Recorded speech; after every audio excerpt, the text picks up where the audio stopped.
Merci Mohamed pour cette belle note de Oasis Dope que nous apprécions beaucoup, qui nous rappelle d'ailleurs nos soirées d'université il y a quelques années avant.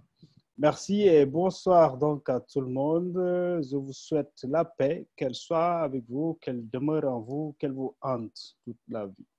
Alors, on se retrouve ce soir, encore une fois, c'est la 8e session de la deuxième série des webinaires Citizen Lex et nous sommes aujourd'hui lundi 6 juillet 2020. Alors, aujourd'hui, nous recevons des jeunes, deux jeunes.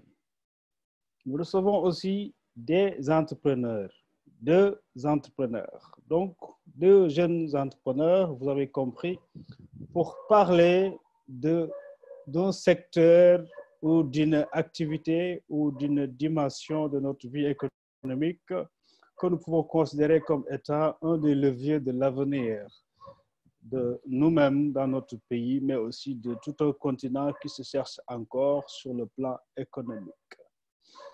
Alors, nous parlerons donc de l'entrepreneuriat ce soir. L'entrepreneuriat est-il plutôt cette panacée contre le sous-emploi ou contre tout simplement le chômage? Donc, est-il une solution véritablement à l'emploi, mais surtout à l'emploi des jeunes? Mais l'entrepreneuriat est-il surtout un levier de développement économique durable? Peut-il se substituer à cette mission régalienne d'un État qui doit créer l'emploi et assurer un environnement de développement économique durable? En tout cas, depuis quelques années déjà, on ne parle que de l'entrepreneuriat et heureusement, ça intéresse aussi surtout cette frange la plus importante de notre société, à savoir les jeunes, donc, qui constituent également donc, la population active la plus importante. Alors, pour parler de cela, aujourd'hui, nous avons, je l'ai dit, deux jeunes entrepreneurs, une dame et un monsieur. Honneur aux dames, je commence par parler de Madame Lambaka, qui elle-même se définit comme étant entrepreneur, mais qui intervient surtout dans l'accompagnement aussi des entrepreneurs à travers des cadres dont elle va nous parler bientôt, qui sont dédiés à cela. Mais elle a aussi un profil de communicatrice ou communicante, si vous voulez, c'est les deux en même temps. Alors, donc, Lamba est l'une de nos invités de ce soir. Lamba, bonsoir.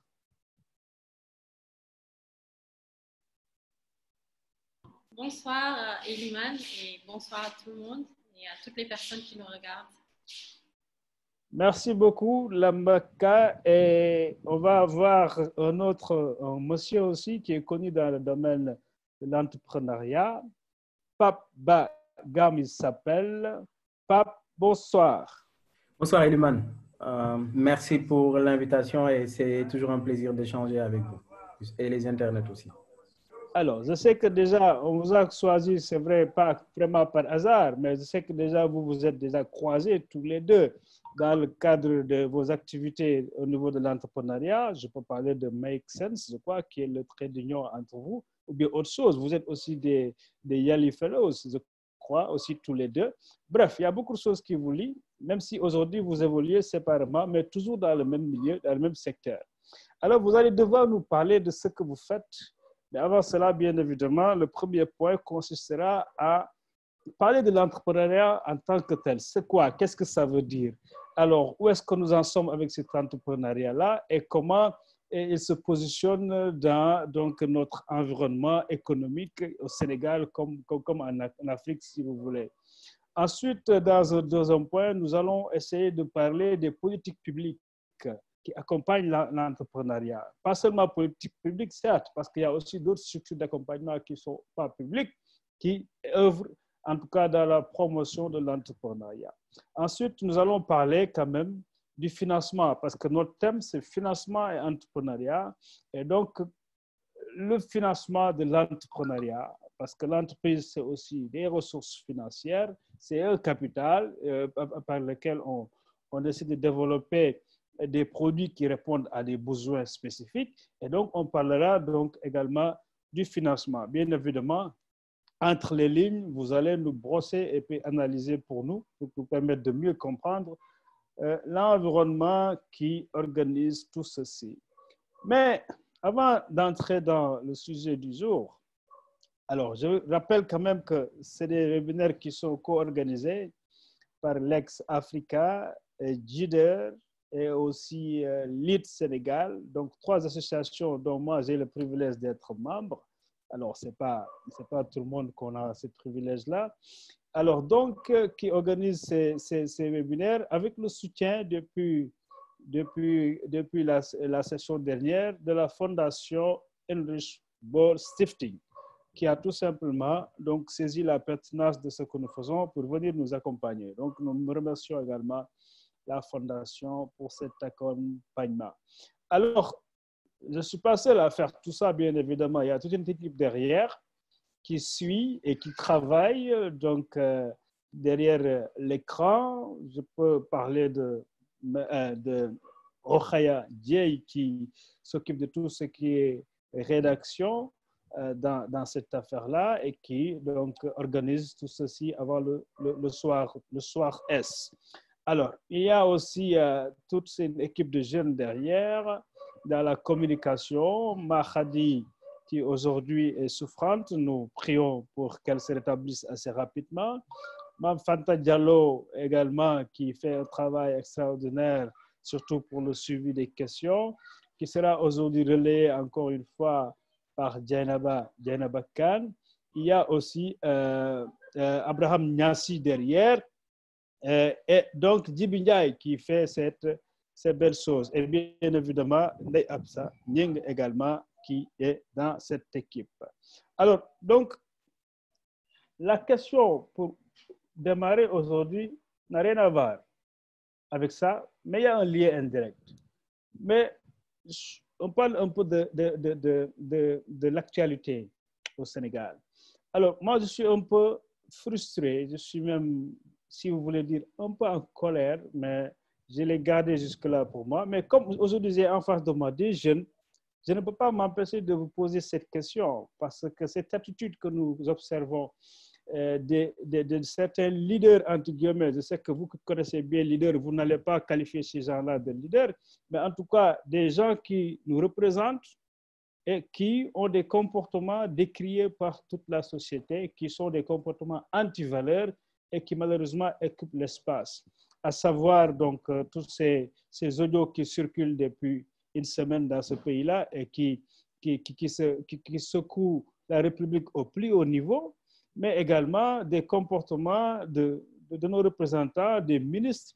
Bon, il y a une information qui mérite d'être vérifiée, mais si on voit un ministre de l'Environnement, dit-on, qui déplace donc un patrimoine commun public d'une réserve à des fins privées, c'est-à-dire vers une réserve privée, alors ça, on a du mal à comprendre tout ça. Alors vous les jeunes qui êtes dirigés par ces gens-là et qui prennent des décisions qui vont impacter votre avenir et déjà votre présent, quelle appréciation faites-vous alors de toutes ces informations-là, directes comme indirectes, qui nous assaillent en cette période difficile, d'ailleurs déjà très difficile, parce que nous supportons ce Covid-là qui a du mal à quitter tout simplement. Alors, qui commence?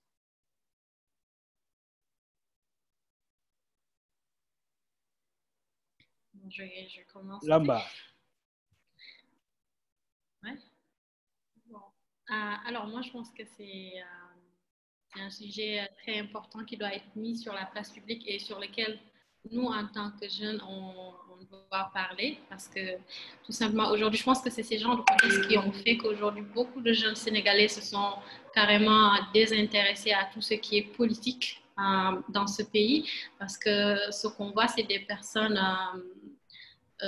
disons, c'est des personnes comme ceux qu'on a aujourd'hui comme entre guillemets leaders et qui nous représentent qui sont mis au devant.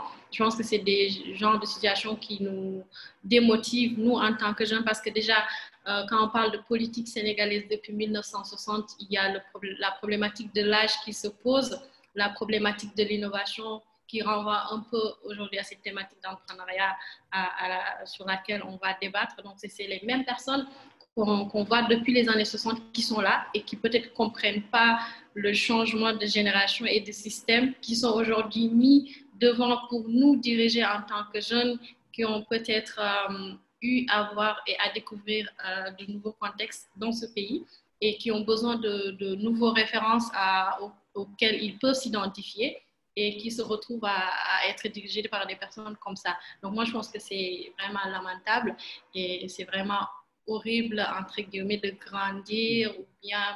Ça fait même peur de se dire que demain, quand j'aurai des enfants, ils vont grandir dans ce genre d'environnement et voilà les personnes qui vont leur servir d'exemple. Je pense que nous, en tant que jeunes, aujourd'hui, on doit reprendre les rênes et se mettre au devant de la scène politique surtout, pour pouvoir s'affirmer et prendre la place qui nous revient parce que tout simplement, cette place, elle nous revient. Les pays pas frontaliers, mais dans les autres pays du monde, on voit aujourd'hui de plus en plus des jeunes qui sont ministres, des jeunes qui sont présidents. Et je pense qu'au Sénégal, aujourd'hui, on a besoin de ça. Donc, voilà. Absolument. Il faut prendre sa place, n'est-ce pas? Ne pas la laisser aux autres qui nous rendent la vie difficile. Alors, Pape.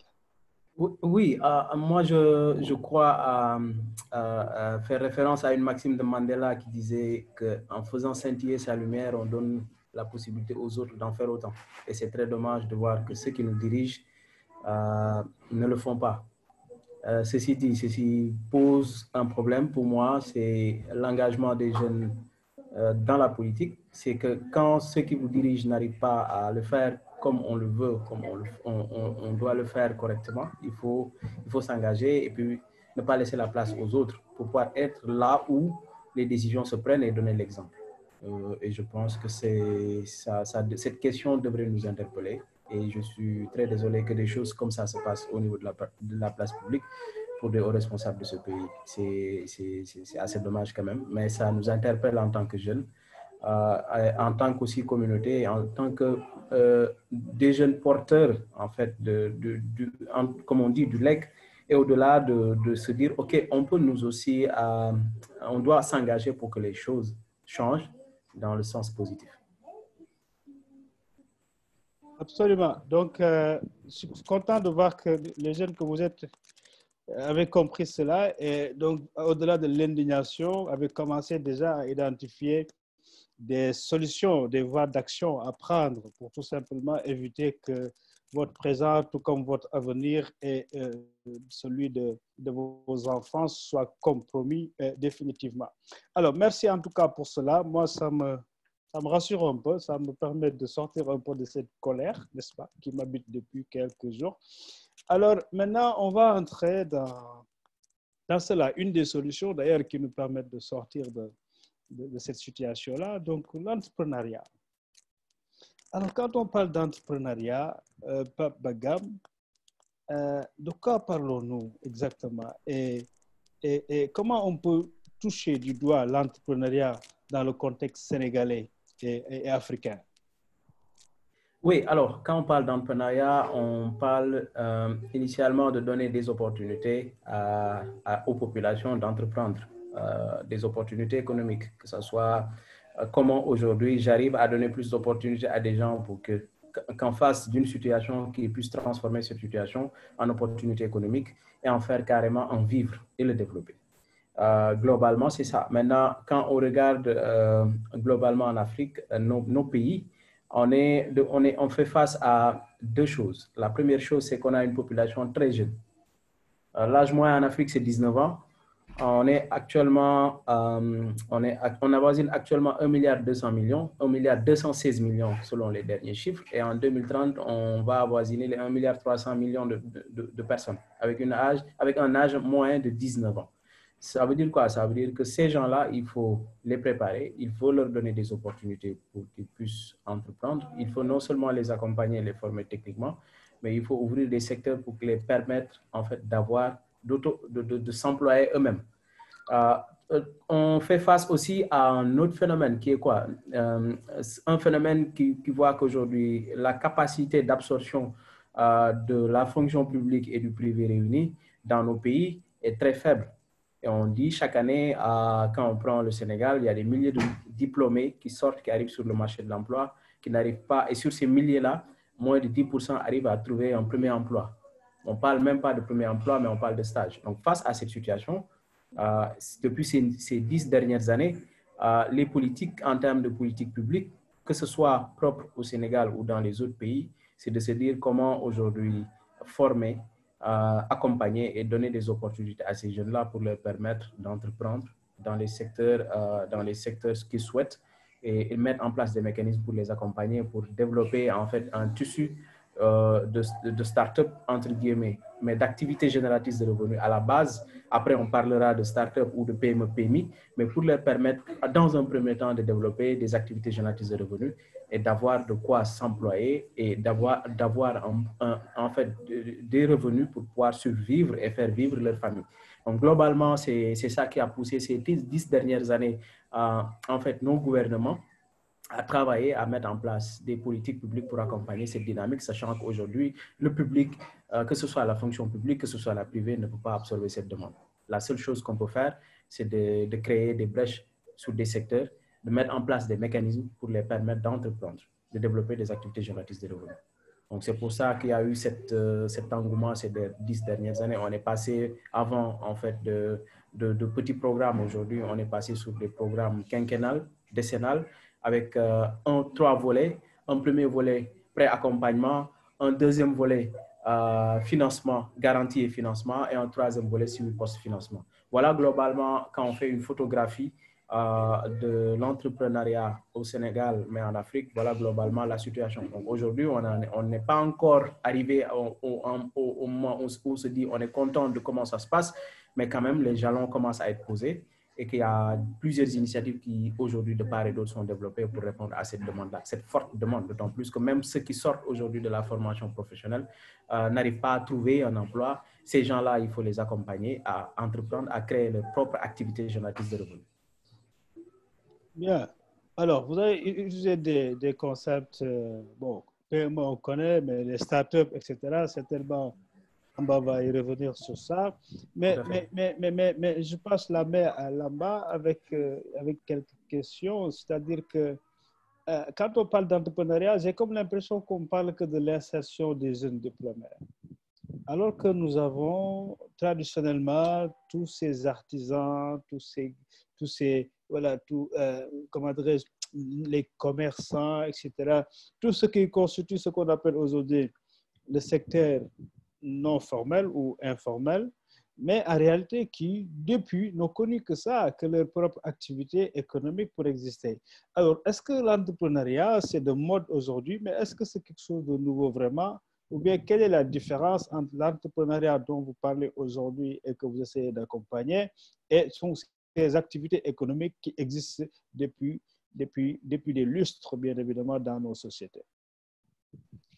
Ok, bon, merci Elémère pour la question. Bon, moi, en fait, pour revenir aussi sur ce contexte et sur ce que tu dis, on est d'accord que l'entrepreneuriat, donc, c'est une solution pour apporter une réponse à tout ce qui est chômage et un employment des jeunes. Bon, désolé, je vais faire ce webinaire en franglais.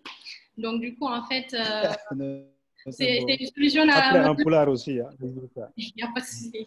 Dans la mesure où l'entrepreneur règle un vrai problème de société ou environnemental, mais en fait, cependant, il ne faut pas se tromper sur le mirage aujourd'hui de l'entrepreneur parce qu'on a tendance à croire que quand on parle d'entrepreneuriat, quand on parle d'entrepreneur, c'est un monsieur, c'est une dame en costume cravate, tailleur qui est dans un bureau ou bien qui est en train de coordonner des activités à une grande échelle. Il ne faut pas aujourd'hui oublier, et ça me ramène à ce que tu disais, le secteur informel qui représente aujourd'hui la plus grande partie de l'économie sénégalaise aujourd'hui. Et je pense qu'il est important de sortir de ces jargons quand on parle d'entrepreneuriat, surtout dans un contexte sénégalais parce qu'au Sénégal, les entrepreneurs, c'est les marchands ambulants, c'est les agriculteurs, c'est des tailleurs. Donc, eux tous sont des entrepreneurs aujourd'hui qui sont assis qui sont en train de gérer des entreprises et de générer du revenu. Donc, aujourd'hui, on peut parler, quand on parle donc de l'écosystème peut-être start-up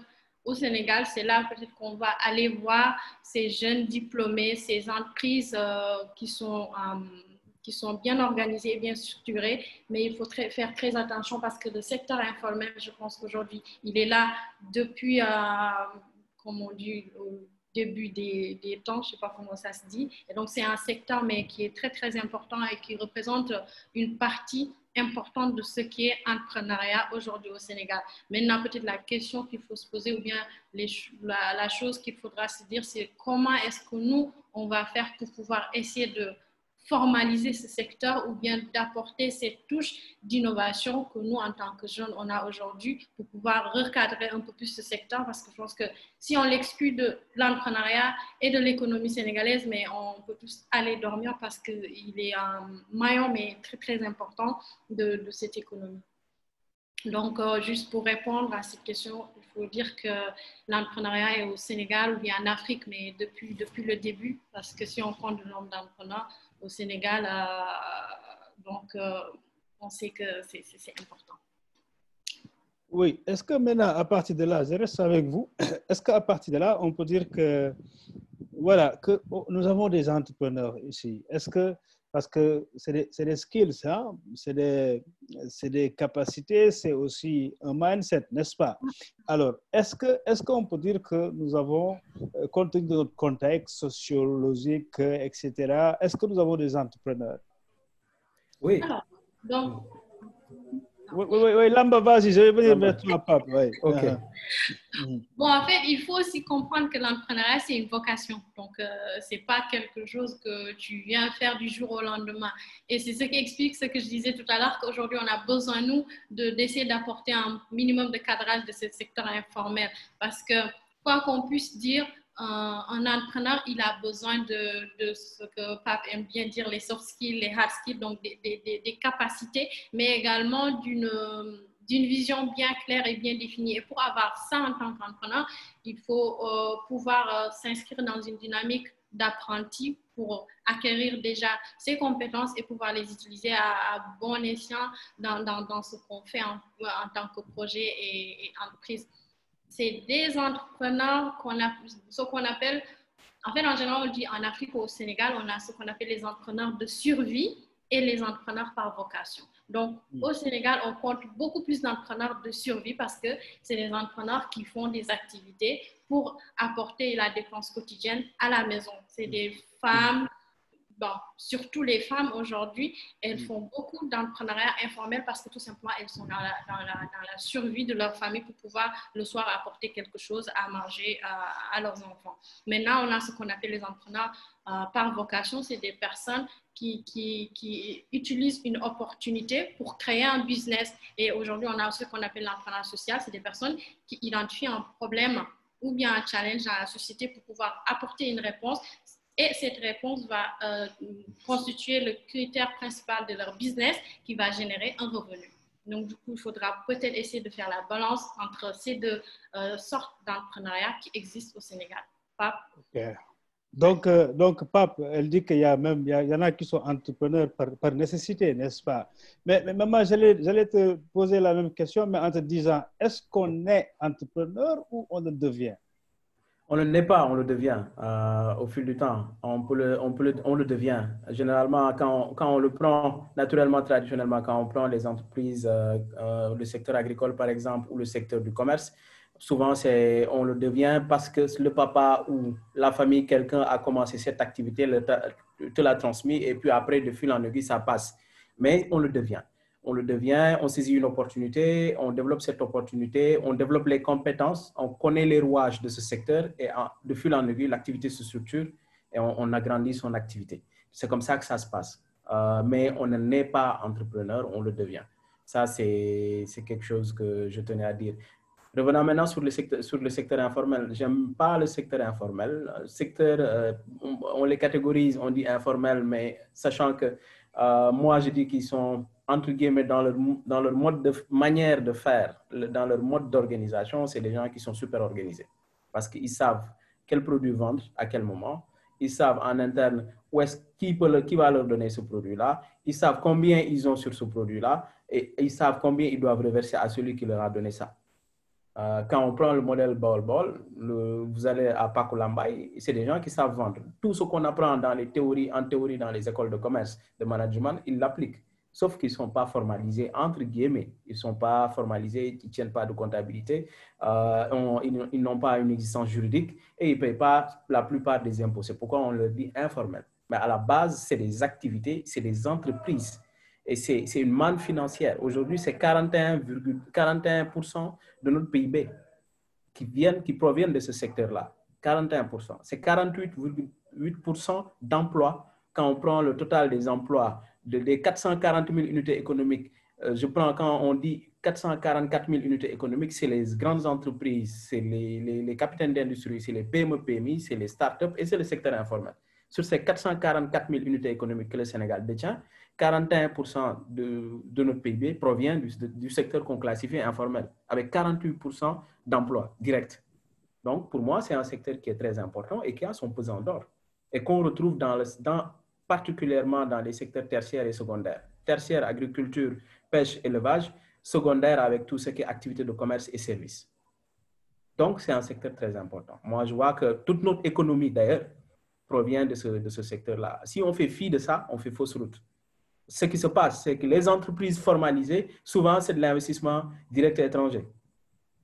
Et j'ai l'habitude de dire, c'est une vase où on met de l'eau, après on retire, on remet de l'eau, on retire. On a l'impression que la vase, elle est tout le temps pleine et on a l'impression que c'est bien pour nous. Au contraire, c'est des grands groupes, c'est des gens qui ont investi, qui reprennent leurs dividendes et ça repart, la plupart. On n'en gagne que des miettes.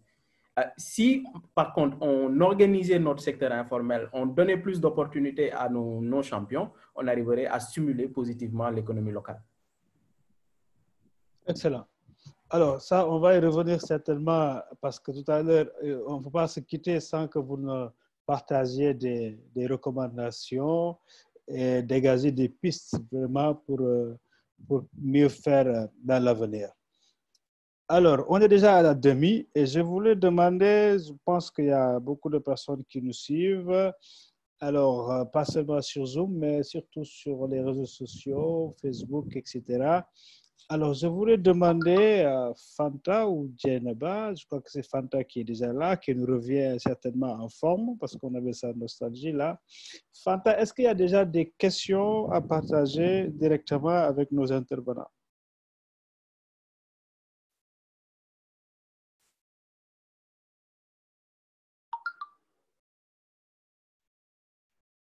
Allô? Djeneba? C'est plutôt Djeneba. Mais c'est Fanta que je vois à l'écran là. Est-ce que Djeneba est connecté? Je ne pense pas. Allô?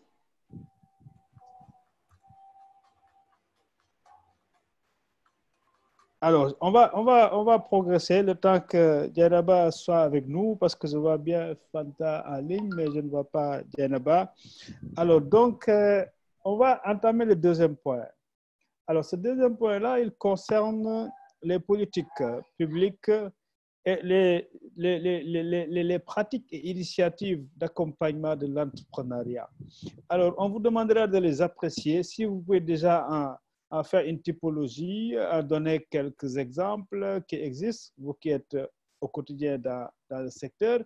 Et qu'est-ce qu'on peut dire véritablement de cela? Est-ce que ça favorise donc la mise en place d'un écosystème qui puisse vraiment promouvoir l'entrepreneuriat et lui donner les possibilités de persévérer durablement? Oui, c'est ça. Alors, Lamba, je reviens à toi. Moi, je pense qu'aujourd'hui, l'écosystème entrepreneurial sénégalais est en train de vraiment bien décoller et de bien structurer.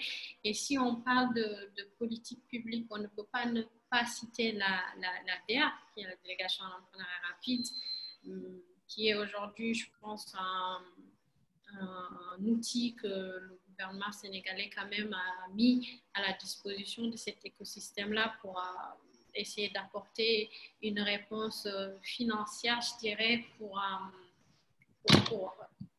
l'écosystème entrepreneurial sénégalais. Mais mis à part ça aussi, il y a les accompagnateurs ou les structures d'accompagnement privées comme nous, Make Sense, qui sont dans l'accompagnement des entrepreneurs à impact, mais également il y en a d'autres comme Jocolabs de Cétique qui est dans tout ce qui est digital et numérique. Et aussi, on peut ne pas parler peut-être du Sen Startup Act, qui est aujourd'hui la loi qui a été promulguée pour quand même apporter un soulagement pour tout ce qui est écosystème startup, écosystème entrepreneurial sénégalais, et qui a aujourd'hui, je pense, été un grand ouf de soulagement pour nous, déjà structure d'accompagnement, mais également pour les jeunes entrepreneurs qui sont au Sénégal. Donc, pour ce qui est de l'appréciation, je dirais, bon, il y a peut-être une problématique de collaboration qui se pose aujourd'hui entre les différentes structures d'accompagnement parce que l'écosystème sénégalais est un petit écosystème très jeune et donc du coup, parfois en fait, on retrouve les mêmes entrepreneurs qui vont chez Make Sense, on les retrouve chez Jocolabs, on les retrouve au CETI. Et donc, je pense qu'aujourd'hui, si on avait peut-être travaillé sur une collaboration entre structures, peut-être ça aurait dû régler la situation. Et je pense que aussi l'ADER a compris ça entre guillemets parce qu'au début, en fait, c'est un dispositif qui est venu, qui a été mis par l'État du Sénégal et qui a décidé de travailler à un moment donné, peut-être sans pour autant prendre l'avis ou bien les ressentiments des personnes qui étaient là avant et au début. Et je pense que ça n'a pas marché parce que tout simplement la stratégie a changé. Aujourd'hui, ils ont commencé à travailler avec les structures d'accompagnement pour pouvoir mieux capter les jeunes entrepreneurs et pour pouvoir faire beaucoup plus d'impact. Donc, pour le moment, c'est ce que je vais dire. Si Pape va rajouter après. Oui, alors Pape, qu'est-ce que tu peux rajouter sur ça, sur l'écosystème, les politiques publiques, mais aussi les initiatives non étatiques qui accompagnent aujourd'hui l'entrepreneuriat? Oui. Oui, moi je pense qu'il y a un gros travail qui a été fait, mais il reste encore à l'améliorer. L'améliorer dans le sens où quand on prend un parcours d'entrepreneuriat, quand on prend un parcours d'entrepreneur, on veut l'accompagner, il y a 4 ou 5 piliers. Donc, il y a ceux qui travaillent, les structures qui travaillent sur le pré-accompagnement, qui aident par exemple le jeune à formaliser, monter son business plan. Il y a les structures qui travaillent sur la garantie qui est l'étape suivante pour aller vers le financement. Notamment les structures de garantie de financement. Deuxième, troisième maillon, il y a les structures qui travaillent sur le suivi post-financement, normalisation, labellisation jusqu'à l'exportation. Toutes ces structures-là ont besoin de collaborer, de créer une chaîne pour que le parcours, pour que les services, ce qu'on appelle les services généralement qu'on offre aux entrepreneurs BDS, ces services BDS-là soient au complet. Mais si une structure vient et veut à lui seul faire tout, ça ne marche pas. BDS, Business Development Service, il faut que tu l'expliques, parce que tout le monde n'est pas dans le jargon. Voilà. Oui, tout à fait. Les services, entre guillemets, dont l'entrepreneur a besoin du début jusqu'à la fin, que ce soit technique, financier, normalisation et accompagnement vers l'exportation. Tout ça réuni. On a besoin de créer ce parcours-là. Mais aujourd'hui, on se rend compte que ce soit privé, public, on a besoin de collaborer, de créer des pôles et de mettre toutes ces compétences-là réunies pour donner plus d'offres aux entrepreneurs qu'on accompagne sur le terrain. Et ça a commencé à être fait. Aujourd'hui, il y a des comités. Avant, il n'y avait pas de comité de pilotage, il n'y avait pas de comité regroupant des acteurs du secteur. On a commencé à le faire. On a commencé à mutualiser nos synergies sur le terrain. On a commencé même les interventions en région. On a commencé à voir qui commence, qui fait quoi et comment l'autre peut venir apporter le moyen de plus. Donc ça, on l'a commencé ces dernières années et je pense que c'est quelque chose qu'on doit plus organiser et travailler à plus de synergie pour faire plus d'impact sur le terrain. Sinon, ce qui risque de se passer, c'est que chaque structure aura son agenda et chacun y va avec sa méthode, ses process et in fine, à la fin, on n'arrivera pas à impacter positivement la vie des milliers d'entrepreneurs de ce pays-là, mais on va créer plutôt le phénomène de chasseur d'opportunités. chaque fois qu'il y a un projet qui est là, l'entrepreneur, il voit que, oh, celui-là, il peut m'accompagner ou celui-là, il peut donner un peu de financement, j'y vais. Tout en sachant qu'il y a beaucoup de services qui manquent. Mais je pense que généralement, oui, notre écosystème est en train de se structurer. Il faudrait qu'on travaille plus aussi à créer les synergies entre secteurs et qu'on travaille plus à avoir des données. Parce que jusqu'ici, ce qui nous manque, c'est les données. Aujourd'hui, quand tu vas sur certains secteurs, les données sectorielles posent problème.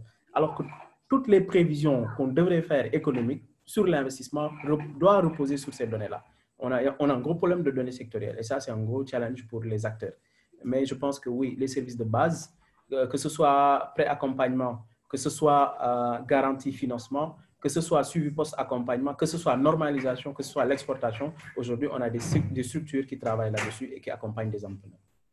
Et Liman, si je peux ajouter quelque chose. Alors, moi, je suis une personne qui vient des régions, donc je ne peux pas ne pas parler des régions quand on parle d'écosystème entrepreneurial. Aujourd'hui, je vois qu'il y a aussi un énorme travail à faire dans les régions parce que tout ce qui est structure d'accompagnement et l'autre, ça se limite pour la plupart dans les régions. Et je pense que c'est dommage et à la fois une opportunité que ce soit aujourd'hui des acteurs qui sont peut-être pas sénégalais qui viennent ouvrir des incubateurs dans les régions. Je veux nommer le programme Terrangatech Incube qui a été mis en œuvre par l'ambassade de France. Aujourd'hui, c'est ce programme-là, en tout cas, qui a amené des incubateurs dans les 14 régions du Sénégal avec un programme d'accompagnement de ces entrepreneurs. Donc, du coup, je pense qu'aujourd'hui, nous, en tant qu'acteurs de cet écosystème entrepreneurial du Sénégal, c'est vraiment important qu'on puisse construire des programmes d'accompagnement et qu'on puisse développer des hubs dans les régions du Sénégal pour pouvoir donner aussi à ces jeunes l'opportunité de pouvoir être accompagnés, de pouvoir être aidés dans la structuration de leur business. Aussi, un autre point, c'est le problème des langues, en fait. Aujourd'hui, tout ce qu'on fait en matière d'entrepreneuriat, c'est en langue française. Et donc, je pense que c'est important de pouvoir développer ça. Et j'en viens en fait à une initiative, c'est pas pour faire de la pub, que j'ai lancée qui s'appelle Women Incube en banlieue dakaroise à Guédiawaye, qui aujourd'hui, quand on lançait ça, en fait, c'était pour accompagner des femmes entrepreneurs. Et la majorité de ces femmes-là, elles ne parlent pas français. Donc, c'est des femmes qui parlent le Wolof ou bien les langues locales. Donc, c'était pour nous important de pouvoir développer des programmes d'accompagnement qui vont matcher ce que ces femmes font, mais tout en les mettant dans des langues locales pour qu'elles puissent en bénéficier et qu'elles puissent aujourd'hui utiliser ça pour elles aussi développer leur business. Donc, je pense que c'est deux challenges aujourd'hui qui sont là. Et tout à l'heure, on parlait du secteur informel. La plupart de ces personnes qui sont dans ce secteur informel, pourquoi ils ne sont pas structurés? C'est parce qu'ils ne comprennent pas ce que nous on dit ou ce que nous on fait parce que tout simplement on utilise la langue française qu'eux, ils ne comprennent pas. Donc, je pense que c'est aussi des choses à dire. Excellent. Non, mais ça, c'est un point extrêmement important. C'est-à-dire, justement, la question des langues qu'il faut toujours convoquer aussi pour plus d'efficacité. Mais surtout également, pour ne pas faire de la promotion de l'entrepreneuriat uniquement la réponse à un besoin peut-être de chaîne de valeur de grandes entreprises multinationales qui même finissent par absorber les startups qui arrivent à s'en sortir, etc., mais qui ne donnent pas véritablement la possibilité à des entrepreneurs nés ici de pouvoir développer à partir de zéro jusqu'à devenir de grands champions mondiaux. Et c'est cela que nous voulons, n'est-ce pas? Si nous voulons véritablement contribuer à ce que le développement durable ou bien le progrès économique, social, durable en Afrique puisse se faire par nos propres acteurs économiques. Ça nous renvoie justement à la problématique de la transformation structurelle donc de l'économie que nous voulons même avoir à travers le PSE. Je sais que parmi ceux qui nous suivent, il y a Lamine Ba, le docteur des investissements à l'APIX, qui est souvent assez critique également pour nos entrepreneurs traditionnels, mais certainement les jeunes entrepreneurs qui vont naître de vos initiatives-là pourront être totalement en phase avec lui. Alors, Pape, je vais revenir sur une question qui vous est directement posée par un intervenant qui est Ba aussi. Il y a beaucoup de Nyamo ce soir-là ici. Il s'appelle Salif, lui, de Des Fraises. Il ne doit pas être loin de Suleiman Agne, là, qui me qui me sert mes fraises très souvent ici. Alors, la question, c'est quelles sont les qualités qu'un entrepreneur doit cultiver en lui?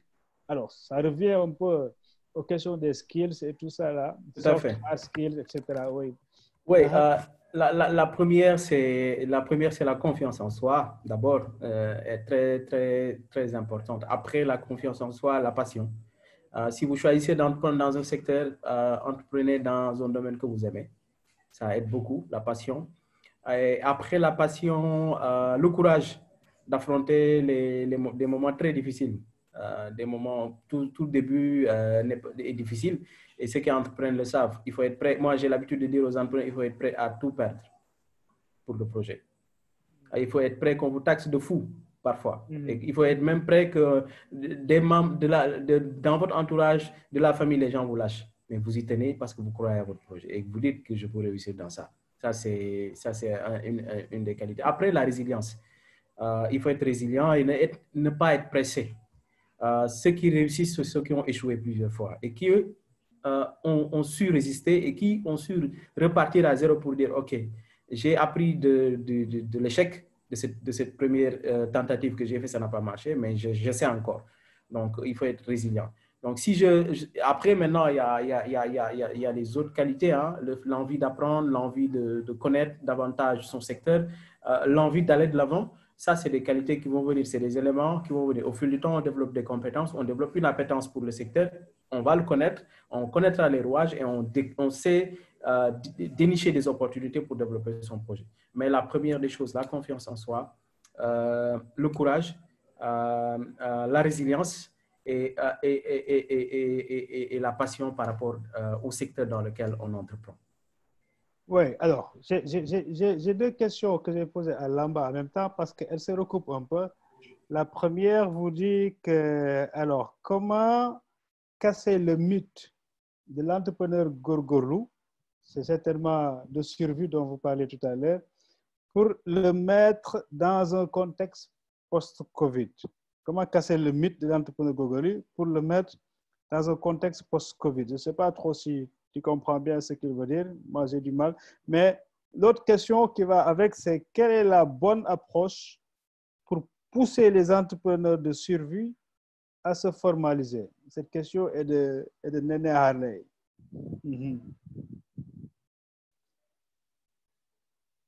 Là, voilà. Alors, moi, je dirais la bonne approche pour pousser les entrepreneurs informels dans le formel, c'est déjà de parler leur langue et de pouvoir, genre, quand je dis leur langue, c'est-à-dire si on parle des paroles aujourd'hui, par exemple, en fait, pour pouvoir aujourd'hui les embarquer dans nous, ce que nous faisons, il faut aller peut-être les voir et essayer de comprendre leur environnement et de pouvoir leur expliquer en pratique ce qui est aujourd'hui l'entrepreneuriat structuré. Parce qu'en fait, eux, tout ce qu'ils font, c'est de la pratique et ils sont des personnes qui sont sur le terrain chaque jour. Donc, je pense que c'est une question de communication, mais de communication bien encadrée et bien descendue pour que ces gens-là puissent comprendre aujourd'hui l'importance de se formaliser, mais également l'importance de pouvoir être de pouvoir faire passer son entreprise à l'échelle. Je prends l'exemple de Women Incube encore parce que quand on lançait ça, en fait, c'était avec des femmes qui sont dans le secteur informel et qui ne comprennent pas la valeur aujourd'hui de pouvoir avoir des papiers, de pouvoir s'enregistrer et non. Et donc, quand on est venu, on leur a expliqué aujourd'hui, si vous voulez bénéficier des financements, par exemple, qui sont octroyés, aussi bien par les microfinances que par les autres structures de financement, il est très important pour vous de pouvoir vous formaliser. Et cette formalisation-là va vous ouvrir de nouvelles portes et va vous amener vers d'autres horizons parce que tout simplement, les gens que vous voyez à la télé, ils ont peut-être commencé par là où vous avez commencé, mais la différence est que ces personnes-là ont des papiers et sont reconnues par l'État, par exemple, sont reconnues par les structures gouvernantes ou bien les structures gouvernemental et non. Et donc, elles ont tout de suite adhéré parce qu'elles ont compris qu'en fait, ce qu'on dit, en fait, c'est la réalité, c'est quelque chose de tangible. Et mieux vaut aller vers cela parce que ça ne change rien à ce qu'elles font. Donc, je pense qu'il faudra bien pouvoir expliquer le message et faire de la sensibilisation vers. Voilà. Ok, parfait. Bon, c'est vrai que maintenant, j'entends de moins en moins parler de la chambre de commerce. Moi, à l'époque, quand j'étais plus jeune et entrepreneur, hein, c'est à la chambre de commerce qu'on allait directement. Hein. Maintenant, on entend plutôt d'autres institutions autour, etc. Bon, c'est vrai que ce n'est pas évident pour un jeune, surtout un jeune qui est dans les régions, comme disait Lamba, de se lever et de dire mais où est-ce que je vais aller pour créer mon entreprise et profiter des opportunités. Alors, il y a une autre question que je vais quand même vous poser avant de passer à notre troisième point.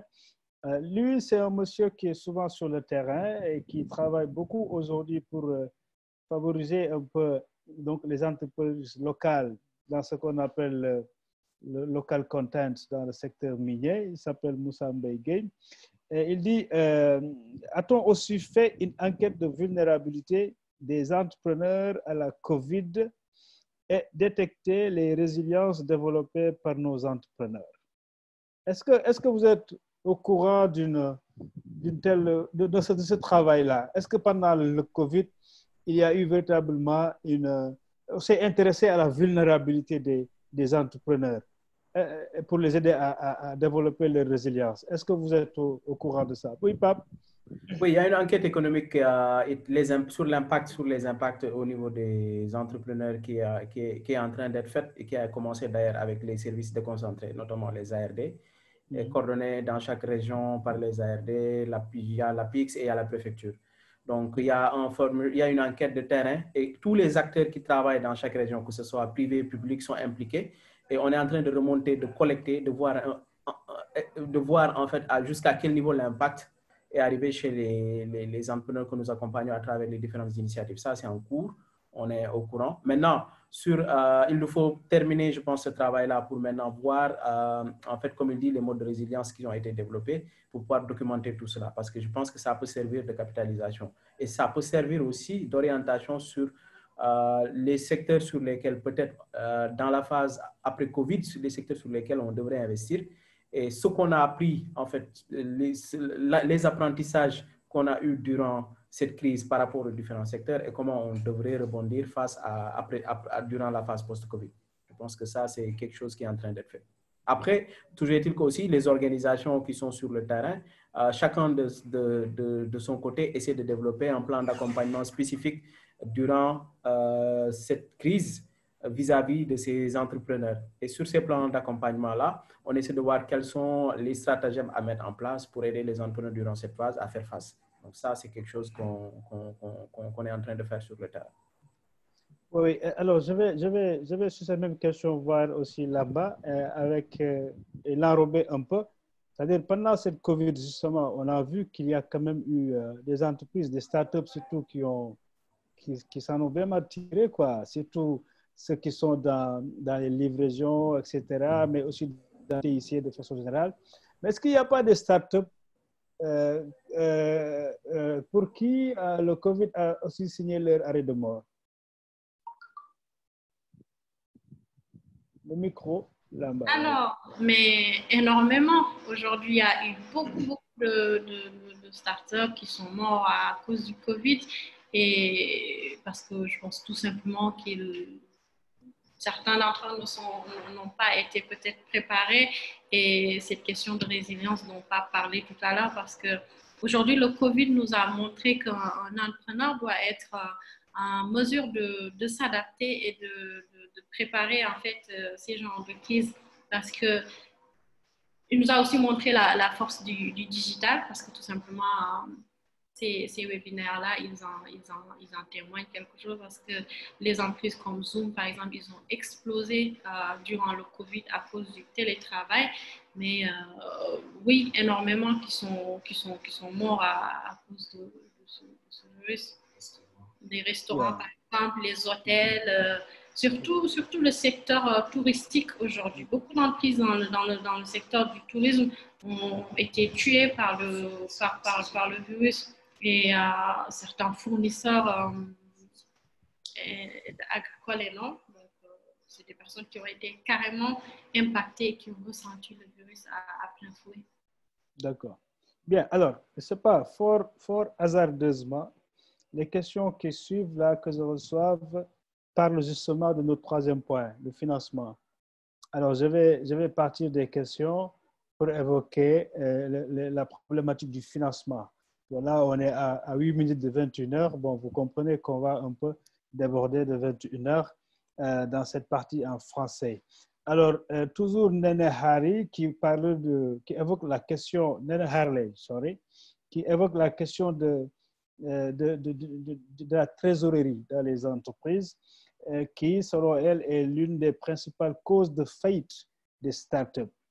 Alors, c'est vrai que la trésorerie, c'est la gestion interne de l'entreprise, mais bon, spéculons un peu pour parler du financement de façon globale de l'entrepreneuriat et à l'occasion expliquer qu'est-ce qui peut amener ces problèmes de trésorerie également, et puis voilà, donc abréger un peu la vie des startups. Alors, le financement PAP, alors qu'est-ce que vous voulez déjà partager avec nous sur ce point?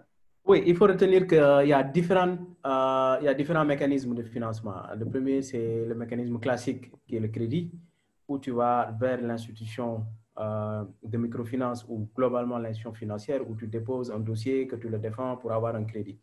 Ce qui n'est pas facile pour en fait les structures de financement, nos banques classiques que nous avons, ainsi que les caisses, les IMF, ce qu'on appelle généralement les institutions de microfinance. Donc, parce qu'il faut avoir des garanties, il faut avoir un bon dossier, il faut minimiser le risque. Parce que eux, ce qui les intéresse, c'est est-ce que celui-là, si je lui donne ce crédit-là, à terme, à partir après le différé, il va commencer à rembourser, on va commencer à recouvrer. Et ça, tant que l'activité ne le prouve pas, c'est très difficile pour celui-là qui démarre automatiquement d'avoir un premier crédit. Donc ça, c'est le financement classique. Après, le second financement maintenant peut provenir, quand on est une startup, peut provenir soit des business angels, des venture capitalistes, des fonds d'investissement, globalement, qui sont répartis en deux catégories. Ce qu'on appelle les ventures capital et enfin les fonds equity funds. C'est les deux catégories qu'on a. On a les business angels, les capitaux investisseurs et l'equity. Ouais, il faut que tu nous précises exactement qu'est-ce que ça veut dire. Oui, on va revenir. Oui, on va revenir. Vas-y. On va revenir sur. Je voulais faire la cartographie et puis après revenir spécifiquement sur les définitions. Donc, ça, c'est la deuxième catégorie, des fonds spécifiques qu'on peut aller chercher sur ces trois types de mécanismes-là. Le troisième mécanisme, c'est le financement participatif en ligne, crowdfunding, qu'on appelle crowdfunding, où tu peux soumettre, tu peux aller sur une plateforme spécialisée selon ton projet, soumettre un projet et demander des internautes qui sont partout dans le monde de contribuer pour t'aider à lever le montant selon maintenant un retour, moyennant un retour qui est assez symbolique. Mais tu dois... tontine quoi, tontine numérique. Hein? Tontine numérique, si on peut l'appeler ainsi, avec un objectif. C'est que sur la plateforme, vous laissez le projet pendant 21 jours. Dans les 21 jours, la somme doit être mobilisée. Si la somme n'est pas mobilisée, la plateforme renvoie l'argent aux utilisateurs. C'est-à-dire que c'est le tout ou rien. Ça marche sur un principe de tout ou rien, le crowdfunding. Après, maintenant, on a aussi un financement participatif qu'on connaît d'ailleurs chez nous. Les Anglais appellent ça love money. Autour, je veux démarrer mon projet, j'ai besoin d'1 million, mais je ne l'ai pas, mais je vais discuter avec mes frères, mes soeurs, ma tante, mes amis pour leur convaincre de mettre, chacun va mettre 100 000 et si j'ai 10 personnes qui mettent 100 000, j'ai les 1 million pour démarrer le projet. Donc ça, c'est aussi un moyen de financement très innovant au départ. Ça peut être en argent, ça peut être en pro bono. C'est-à-dire que quelqu'un, tu dois acheter un vélo pour livrer, tu n'as pas l'argent pour acheter un vélo, quelqu'un te dit, OK, je te donne le vélo. Donc, ça, c'est des moyens aujourd'hui d'avoir l'investissement nécessaire de départ. C'est les trois mécanismes de financement qui existent. Maintenant, à côté de ça, il y a des fonds spécifiques publics avec un taux allégé que l'État met en place avec des mécanismes, comme la DER, par exemple, qui finance sur un taux de 5%, qui est un taux allégé, avec des conditions de recouvrement allégées pour permettre aux entrepreneurs d'avoir ces fonds-là, de pouvoir démarrer et de pouvoir travailler tranquillement et rembourser. Ça aussi, c'est un mécanisme public qui existe. À côté, on a les mécanismes de garantie. On a des fonds de garantie qui sont logés dans des banques, en partenariat avec les banques.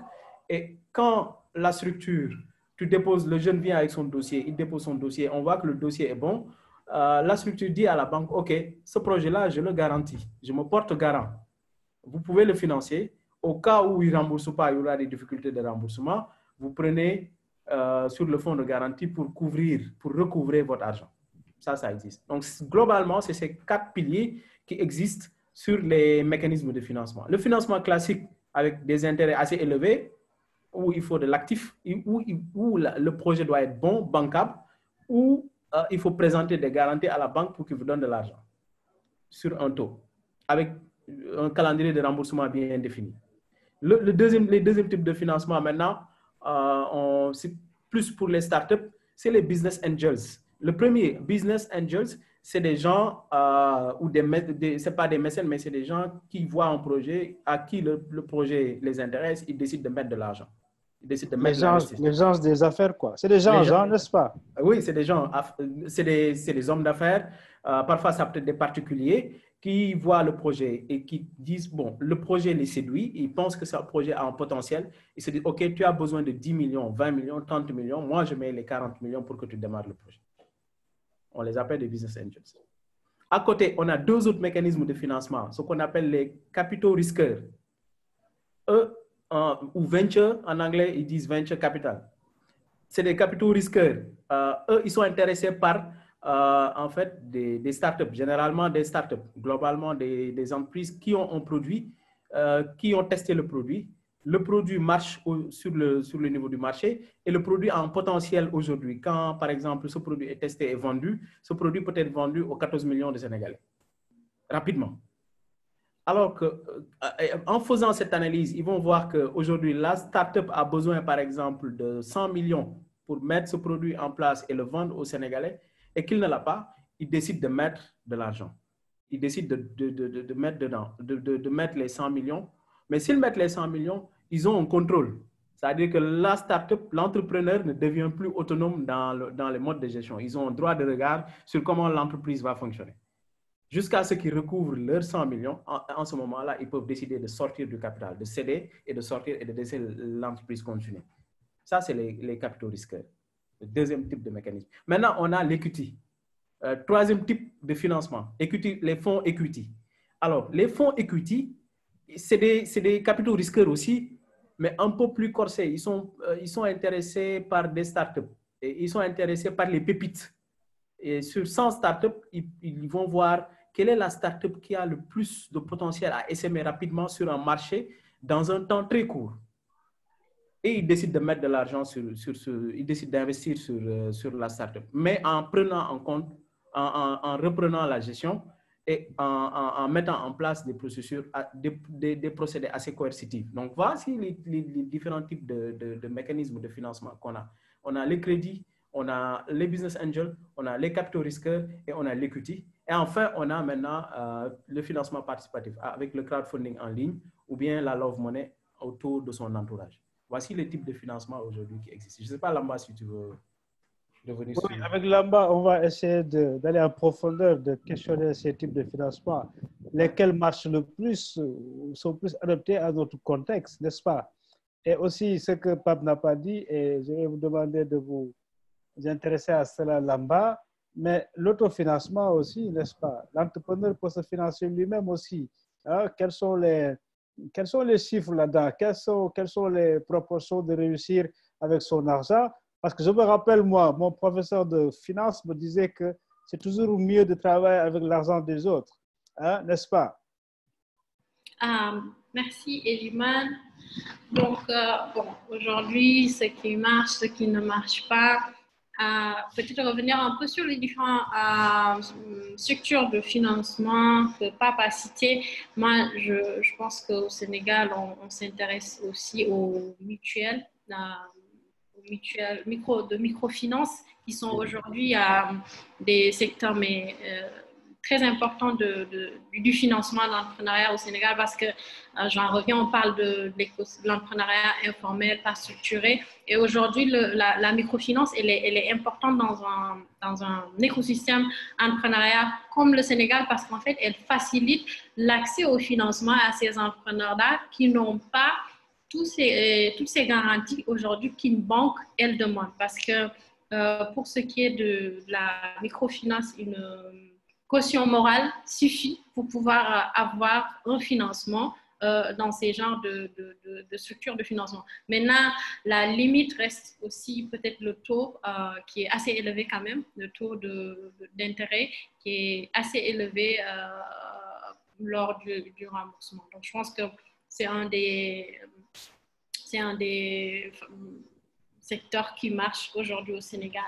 Un des moyens de financement qui marche au Sénégal. Autre chose, c'est l'autofinancement, comme tu disais tout à l'heure, Eliman, parce que je pense qu'aujourd'hui, quand on entreprend, on est la première personne à croire à ce que l'on a envie de faire. Et si on croit à cette chose-là, il est important de mettre déjà son propre argent. Et on voit la majorité des entreprises qui marchent aujourd'hui au Sénégal, c'est des entreprises qui se sont financées parce que tu ne peux pas, ou bien c'est risqué, je dirais, de démarrer une entreprise avec un prêt parce que c'est un nouveau challenge que tu es en train de démarrer, c'est quelque chose de nouveau que tu es en train de faire et tu le démarres avec un prêt, tu peux aller jusqu'au milieu et te retrouver avec des problématiques de pouvoir payer ça. Autre chose que je peux dire qui marche aujourd'hui, c'est le crowdfunding. Parce que le crowdfunding, je vais exagérer un peu, c'est des choses qui sont nées peut-être en Afrique parce que tout simplement, nous, en fait, on a l'habitude de voir les tontines, comme tu avais dit tout à l'heure, des personnes qui se réunissent pour pouvoir cotiser et faire quelque chose. Je prends un exemple très récent et épatant, c'est la construction de la mosquée Massalikul Jinan ici au Centenaire. Aujourd'hui, sur une durée de, je ne sais pas, moins d'un an, je pense, ils ont mobilisé quelque chose comme 30 000 euros. Donc, pour pouvoir construire c'est du crowdfunding qui ne s'est pas fait en ligne comme ce qu'on voit aujourd'hui parce que c'est des choses qui existaient déjà dans nos sociétés, qui sont là. Donc, c'est du crowdfunding qui s'est fait, mais tout simplement et qui a réussi. Donc, c'est des moyens de financement qui sont là, qui existent et qui marchent très bien. Un exemple, on a lancé avec des amis une plateforme de crowdfunding qui s'appelle Ifi. Juste au moment des tests en fait de cette plateforme, on a pu mobiliser en moins de 20 jours quelque chose comme 2 millions de francs CFA en fait pour aider des jeunes ou bien des personnes qui sont en train de lancer leurs entreprises. Juste pour dire qu'aujourd'hui c'est un moyen de financement qui marche très bien au Sénégal. Maintenant, ce qui est des VC, c'est que ce que Pape appelait tout à l'heure les venture capital, c'est les capital risqueurs. Donc, je pense que c'est des moyens de financement qui sont là, qui existent, qui évoluent dans l'écosystème sénégalais, mais on se rend de plus en plus compte que peu d'entreprises aujourd'hui peut-être sont prêtes pour adopter ces moyens de financement. Parce que déjà, il y a un problème d'information. Certains entrepreneurs, ils ne comprennent pas c'est quoi la prise de capital d'un VC dans ton entreprise. Ils ont peur en fait de laisser quelqu'un rentrer dans leur capital parce que tout simplement, peut-être ils ne comprennent pas les pour et les contre de ce genre de financement. Deuxième chose, ces genres de financeurs parfois ont des billets d'entrée, mais assez élevés pour un écosystème aussi early stage que le Sénégal. Donc, c'est des billets d'entrée de 200 millions, 100 millions, 50 millions et non. Et aujourd'hui, au Sénégal, si on compte le nombre d'entreprises, peut-être de start-upers qui font qui ont besoin de cet argent, on n'en compte pas beaucoup aujourd'hui. Donc, ce qui fait que c'est des moyens de financement qui existent, mais peut-être qu'ils doivent essayer de un peu plus se réadapter à l'écosystème sénégalais, mais également aux besoins des entrepreneurs. Autre chose que Pape avait dit, les banques aussi. Donc ça, je pense que c'est un problème ancien. Donc l'histoire de garantie, en fait, aujourd'hui fait que beaucoup d'entrepreneurs ne sont pas prêts à aller là-bas. Maintenant, moi, je pense que le challenge aujourd'hui au Sénégal, c'est vraiment de pouvoir mettre à disposition des fonds pré-amorçage ou amorçage, c'est-à-dire des fonds d'investissement pour des entrepreneurs qui viennent de démarrer leur projet. Parce que si on fait l'analyse aujourd'hui de l'écosystème entrepreneurial sénégalais, on parle d'un prise qui vient de naître, qui vient de démarrer, et ces entrepreneurs-là ont besoin d'un appui financier. Et ils ne peuvent pas l'avoir chez les banques ou chez les VC parce que c'est des personnes qui viennent de démarrer, qui n'ont pas peut-être encore testé à 100% leurs produits et ils ont besoin d'un fonds pré-amorçage qui est là et qui va les soutenir.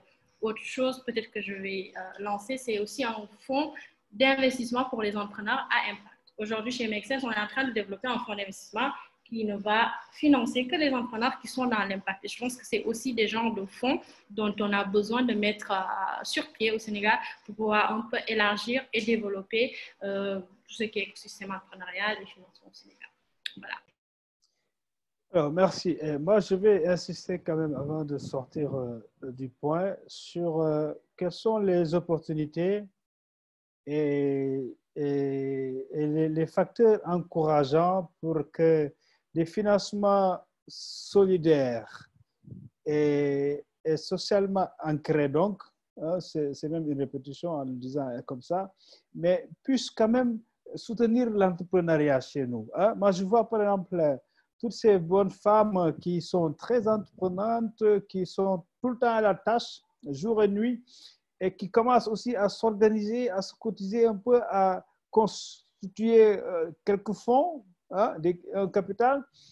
Mais alors, comment est-ce qu'on peut les accompagner pour que ces femmes-là soient finalement autonomes sur les questions de financement, et qu'elles aient quand même des jeunes aussi, je vois que des jeunes s'organisent aussi dans ce sens-là. Et ça, je le constate de plus en plus. C'est-à-dire que les gens ont tendance à vouloir s'autonomiser, à ne compter que sur eux-mêmes, sur les possibilités de financement endogènes, disons, locaux. Alors, quelles sont les opportunités et quelles perspectives voyez-vous en cette tendance-là, en Pape?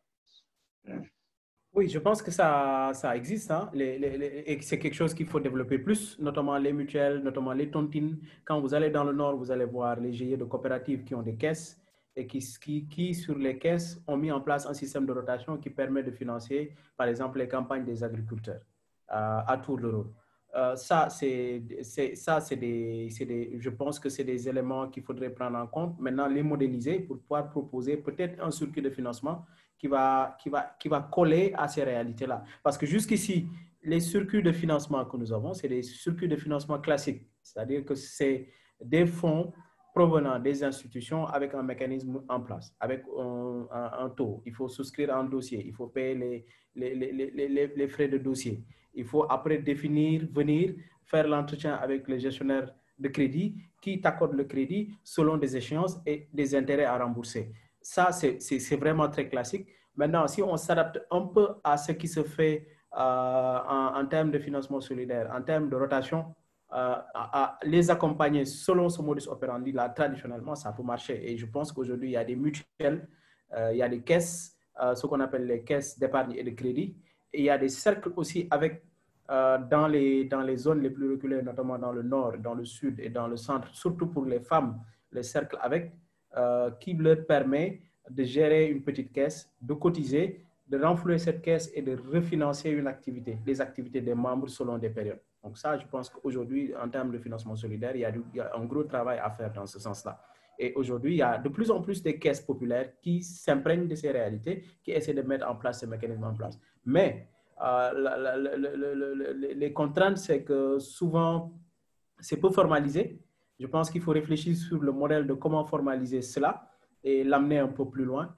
Et de quitter au lieu de continuer à faire en fait les méthodes classiques que nous avons avec les protocoles que nous connaissons tous, s'agissant du financement classique. Et peut-être aussi, Eliman, ajouter que pour l'autonomisation, surtout des femmes, c'est important de favoriser l'éducation financière parce que je pense que c'est très important de pouvoir avoir des notions dans ces genres de choses-là avant de s'y lancer parce que c'est des cœurs dans nos entreprises, c'est les poumons des entreprises. Donc, c'est important. Et il y a aussi l'accompagnement qui est aujourd'hui parfois négligé par certains entrepreneurs. Et on ne peut pas accéder à un financement ou bien c'est difficile d'accéder à un financement sans un accompagnement parce que c'est quand même un chemin par lequel il faudra vraiment passer pour pouvoir avoir ces financements et savoir quoi en faire après. C'est important. Oui, mais moi, j'ajouterais même connaître les portefeuilles de crédit qui existent. Parce qu'aujourd'hui, très souvent, je discute avec des entrepreneurs et quand vous demandez est-ce que vous connaissez les types de crédit, vous connaissez les conditions, vous connaissez les saisonnalités, par exemple, ce que c'est crédit opportunité, c'est un crédit classique, vous connaissez les taux, vous connaissez aujourd'hui les conditions d'accès à ces crédits-là, ils ne savent pas. Ils ne savent pas. À moins ceux qui partent vers les institutions connaissent, mais la grande majorité ne savent pas comment ça se passe. Et aussi la lecture des crédits, ça pose problème. Parce que quand vous allez dans une institution, vous arrivez, vous devez lire, vous devez comprendre les taux, vous devez comprendre les termes techniques, vous devez comprendre comment négocier un différé, comment négocier des rééchelonnements. En cas, par exemple, de retard, quelles sont les pénalités? Et quel est le taux effectif global? Souvent, on te donne le taux simple. On va te dire que c'est 7%, mais in fine, en remboursant, tu payes 13%. Parce qu'on applique derrière les intérêts. On applique derrière les commissions, les différentes commissions. Il y a ce qu'on appelle la CSD, Commission de sécurisation de la dette. Il y a les frais de dossier. Et il y a maintenant, en fait, les commissions liées au décaissement. Tout ça, ça vient se rajouter sur le taux. Et c'est en ce moment-là que tu as ton taux effectif global. Et ça, les financiers, les banques ne le disent pas. Mais tout ça, comme Lamba dit, il faut avoir une éducation financière pour le comprendre. Il faut savoir négocier, il faut comprendre pour pouvoir maintenant faire le bon choix par rapport à son activité, quel type de crédit je dois prendre. Tu ne peux pas aller développer une campagne de riz et prendre un crédit classique, dire que tu vas rembourser chaque mois. Alors qu'à côté, tu dois prendre un crédit agricole sur une durée de 6 mois, 4 mois qui te permet de faire ta campagne. Au bout de ta campagne, tu viens rembourser. Donc tout ça, il y a vraiment beaucoup d'éléments dedans sur le financement que les entrepreneurs doivent savoir, mais souvent c'est méconnu. Oui, merci beaucoup. Je pense que jusque-là, on parle d'un système ou d'un modèle où il y a encore la domination du capital, voyez-vous, sur l'entreprise. Mais moi, je discute souvent avec des économistes progressistes. Hein, je peux même en citer un, donc c'est là que vous connaissez. Alors, mais comment pouvons-nous aller vers un système où, mais ce sont les clients eux-mêmes qui financent l'entreprise fournisseur, voyez-vous? Donc, nous avons besoin de... Moi, je suis là, j'ai besoin de m'habiller. Bon, aujourd'hui, je dis que je suis habillé par Mourafa. Hein? Donc, vous connaissez tous Fatou Mourad, n'est-ce pas? J'ai besoin de m'habiller. Nous avons tous besoin.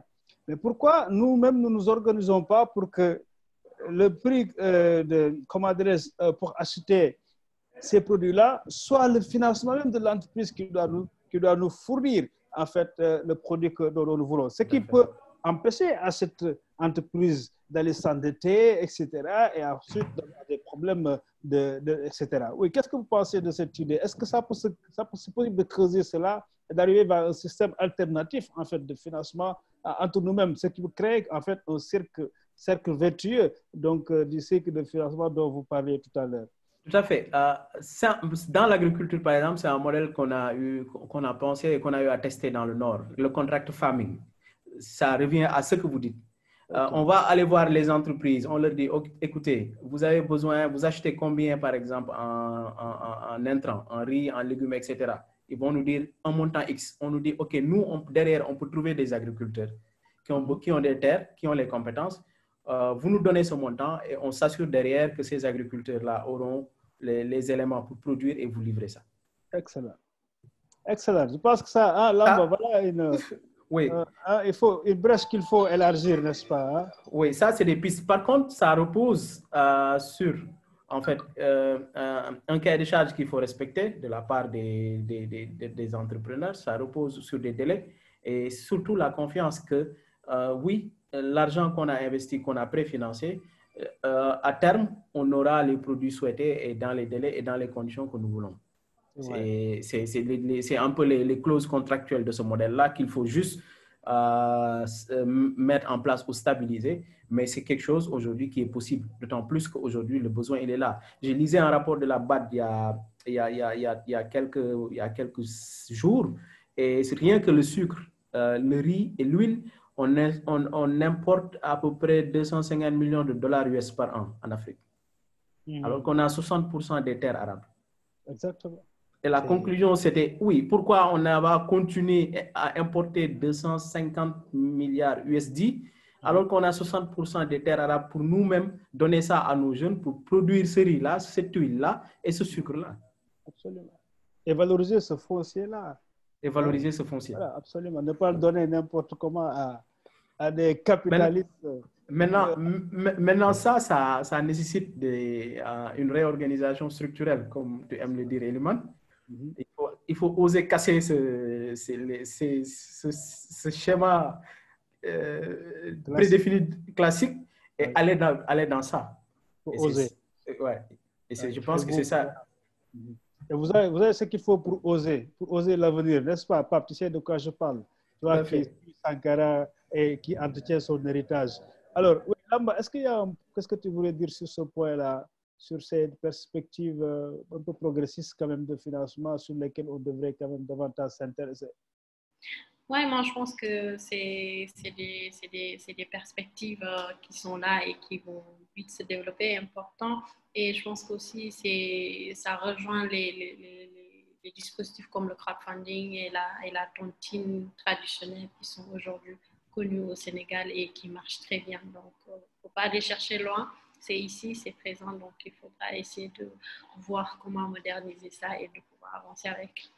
Voilà. Merci. Alors, écoutez, on va maintenant, parce qu'on va revenir pour que vous finissiez par vos conclusions, donc vos derniers messages. Mais avant cela, on va faire une petite partie en langue locale. Et évidemment, ce soir, on va parler Pulaar, n'est-ce pas? Parce que j'ai deux invités qui sont tous les deux Pulaar, donc on va parler un peu Pulaar. Mais avant cela, je vous annonce notre prochaine session. C'est pour jeudi.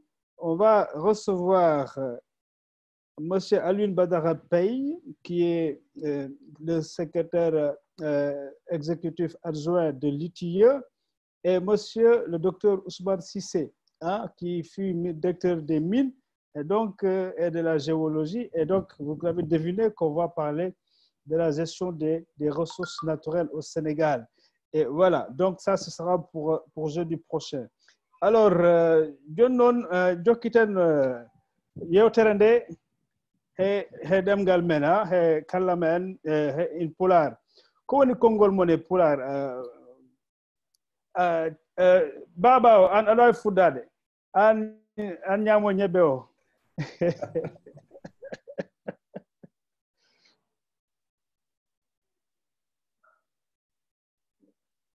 mi nananima de mato micro o udit micro ma ko micro joni mi sikki aɗa nana kam mi nanma o feewi oui konngolo haalde tan so neɗɗo damini wadde projet ko foti wadde e projet o so neɗɗo damini wadde activité économique ne dañi fayda e mum hol woni base activité on en no foti kanko mo alhaali makko no foti jaggude alhaali makko no moƴƴi e yarde yeeso dabbi koy Pape bon bismillah ma an Lamba. Donc min mbiyatmi ko affaire entrepreneuriat kono waɗi balital e sukaɓe yo goto kala ƴewno ko yiɗi liggade o ƴeewa hono waɗirta ɗum dal pour ɗum waɗa marché maintenant nak pour wadde ɗum ombo sohla jaggiranede e yimɓe ɓe wondi comme jibnaɓe mum walla sehilaɓe mum par ce que hande ko jeyeten e société sénégalaise woni sa yiɗi waɗoyde entrepreneuriat woni jiɗɗa créé liggéey ma yimɓe ɓe mbiyatma que est ce que a yahata ɗaɓɓaya liggoyɗa e nder bureau tawa haɗa wawi waɗ liggéey ma hoorema mbo ɓuraya mbo ɓura marche ko waɗate e nder bureau donc min kongolam woni noddude sukaɓe leydi mbo kalo ɓe daro ɓe gummo mbo kalo ƴeewo no liggori e ko yiɗi liggade e ko yimɓe jimnaɓe mum e ɓe wondi ɓe jaggirana ɗum hen ɓe mbasa ɗum tek hay probléme goto machallah on jarama Allah jarama bandiraɓe nani on e min weltima no fewi e konngol mon no waɗi fayde kadi joni noon duttoɗen français voilà. Maintenant on va prendre vos derniers mots, vos conclusions en français Alors, qu'est-ce que vous voulez laisser à ceux qui nous suivent ce soir comme message fort à retenir sur l'entrepreneuriat alors au Sénégal, en Afrique?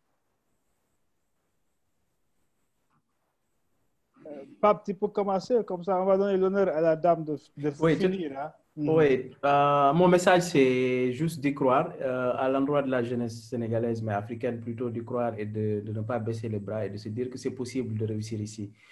Si on y croit, si on fait le bon choix par rapport à son secteur et son projet, et que si on s'y investit, on s'entoure aussi, on cherche toujours à aller de l'avant, s'entourer de bonnes personnes, on peut toujours trouver la voie pour avancer sur son projet. C'est possible, d'autant plus qu'aujourd'hui, il y a des secteurs à forte croissance, des secteurs qui donnent des opportunités aux jeunes. Quand je prends par exemple l'agriculture, sur une approche chaîne de valeur de la production à la transformation jusqu'à la commercialisation, je pense que beaucoup de jeunes peuvent, des milliers de jeunes ou des millions de jeunes de ce pays peuvent en trouver leur compte. Je donne toujours l'exemple, aujourd'hui on a 3 millions et quelques hectares de terre.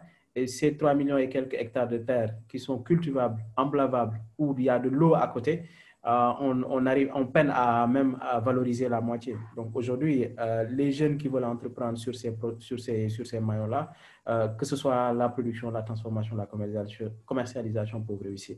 Et il faut pas baisser les bras, il faut oser et il faut y croire et se dire que voilà, si j'y crois, je peux y arriver. Merci beaucoup. Alors, on va terminer avec la voix des femmes représentée aujourd'hui par Lamba. Alors, la voix des femmes, pour dire que l'entrepreneuriat, ce n'est pas une histoire d'hommes. Donc, c'est un secteur qui est là pour tous les gens. Donc, mon message sera pour les femmes. Je sais qu'aujourd'hui, elles représentent la majorité des entrepreneurs avec un E en Afrique. Et donc, c'est vraiment important de pouvoir descendre sur le terrain et de leur donner les capacités et les moyens de pouvoir développer les entreprises et de les outiller suffisamment pour pouvoir faire ça. Je prends l'exemple du Sénégal. Aujourd'hui, quand tu descends en Casamance, tu vois que des femmes qui sont en train de travailler. Désolée de dire ça, je taquine mes amis Diola. Les hommes, tu les vois tous assis sous les arbres à palabrer et à faire du thé. Donc, du coup, c'est aujourd'hui très important de pouvoir aujourd'hui capaciter les femmes, surtout les jeunes filles, et leur donner assez de confidence pour qu'elles puissent comprendre qu'aujourd'hui, elles ont les moyens et les capacités de créer leurs entreprises et de les développer et de devenir aujourd'hui des personnes de renom dans ce pays. Et un autre message aussi aux jeunes, c'est de vraiment, comme je disais au début, de prendre notre place qui nous revient aujourd'hui dans ce pays pour pouvoir aussi apporter notre voix et la valeur ajoutée que nous avons à apporter pour qu'on puisse changer aujourd'hui ce système. Et quand je dis système, je parle en mode overall et de pouvoir voir des jours meilleurs pour le Sénégal. Maintenant aussi, je lance un appel aux structures de financement d'essayer de voir comment est-ce qu'ils travaillent plus avec les structures d'accompagnement pour mieux comprendre les besoins des entrepreneurs et pouvoir apporter des solutions mais efficaces et effectives pour le développement et le passage à l'échelle de tout l'écosystème entrepreneurial du Sénégal. Donc, voilà. Excellent. Alors, moi, je finirai par tout simplement revenir vers vous et vous encourager davantage. D'abord, vous féliciter aussi pour tout ce que vous avez déjà accompli en tant que jeune, parce que vous êtes encore des jeunes, mais je sais que vous avez énormément de bagages, d'ambition et d'idées à développer, à faire éclore dans vos organisations respectives, mais aussi vous-même, personnellement, n'est-ce pas? Et je me réjouis de vous avoir tous les deux comme étant des porteurs du LEG, parce que nous partageons aussi l'association Lex Africa, dont l'ambition est de transformer justement donc, le vécu des Africains à tous les niveaux. Donc, merci à vous. Merci aussi. C'est Lex et Gider qui organisent ça, et Lead Sénégal, accompagné par la Fondation Ball. Merci à Nias, l'excellent réalisateur qui suit toujours, qui met l'image avec le mot Et donc, merci à toute l'équipe derrière. Et voilà, on se donne rendez-vous jeudi prochain pour un autre numéro, je veux dire une autre session. Et celle-ci portera sur la gouvernance des ressources naturelles au Sénégal. Beaucoup de choses à dire, mais évidemment, nous mettre à jour par rapport à l'impact que le Covid a eu sur le secteur extractif au Sénégal, mais aussi un peu partout dans le monde. Alors, merci encore une fois à vous, Pape Bagan et Lambaka, Fanta, à toute l'équipe derrière, Nias et autres. Et voilà, on se donne rendez-vous jeudi prochain. Allez, ciao et bonne soirée. Bonne soirée. Merci. Au revoir. Au plaisir. Bye. Et merci à tous ceux qui nous ont suivis ce soir. Et à très bientôt. Au revoir.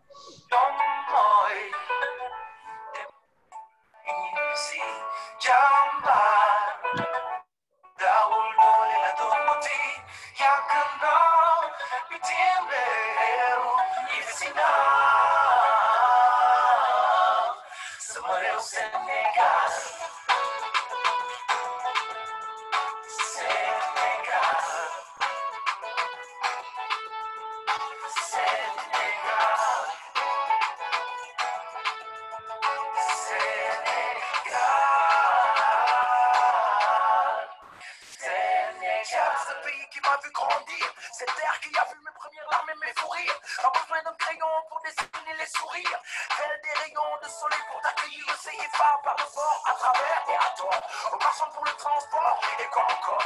Ici y a pas de métro, pas de tram, ici c'est la citrousse, jaune, noir, carapé, gna yo pousse-pousse. Tout beau dans une démétrigo, Tangana, Kantama. C'est du demain, Dakar ne dort pas, elle danse avec ou sans salaire malgré les coupures d'électricité, d'eau et la galère. Une pensée pour les frères qui ont coulé dans l'Atlantique, même si j'ai la chance de revoir